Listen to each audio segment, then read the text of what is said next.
Bonjour, l'objectif de cette vidéo est de vous présenter les métadonnées, le droit à l'image, le droit d'auteur. Cette vidéo s'inscrit dans une séquence sur la photographie numérique au programme de SNT, Sciences numériques et technologies en seconde. Premièrement, les métadonnées. Un fichier RAW, JPEG ou TIFF ne contient pas uniquement des données permettant l'affichage de l'image, c'est-à-dire uniquement des pixels. Il contient également des données sur la date et l'heure de la prise de vue, l'appareil utilisé, le lieu, etc., etc. Toutes ces données sont appelées des métadonnées et sont stockées au format EXIF, Exchangeable Image File Format. On va voir un exemple concret. Donc, j'ai téléchargé sur mon téléphone portable une application gratuite qui s'appelle EXIF. J'accède à cette application. Voilà, maintenant j'accède à mes photos, je clique sur cette photo, je dis OK, et voilà, j'arrive aux fameuses métadonnées. On a ici la latitude, longitude, altitude, on a même la localisation, c'est-à-dire l'île de Siec, qui se trouve à Santec, dans le Finistère.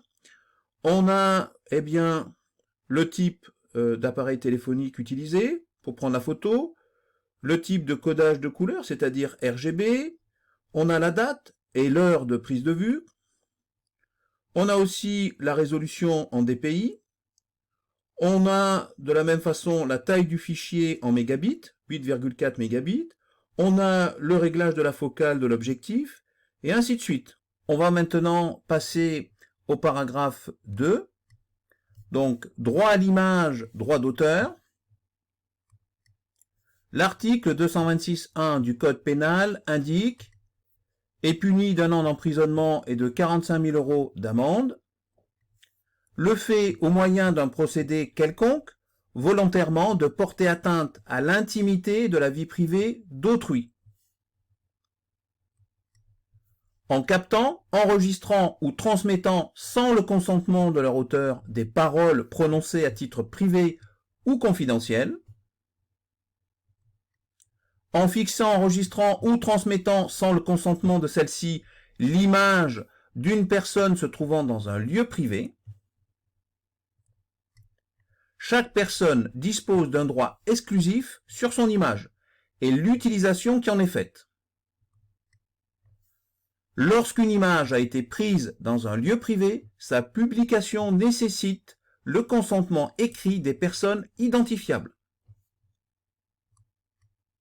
Toutefois, sous réserve de ne pas porter atteinte à la dignité des personnes, certaines images ne sont pas soumises à cette règle. Par exemple, les images illustrant des événements d'actualité, le droit à l'information. Si un journaliste prend une photo dans une rue et que vous êtes dessus, il n'est pas obligé de vous demander votre autorisation. Les images des personnalités publiques dans l'exercice de leurs fonctions. Le déplacement d'un préfet, le déplacement d'un élu, etc., etc. Et enfin, troisièmement, les images illustrant un sujet historique.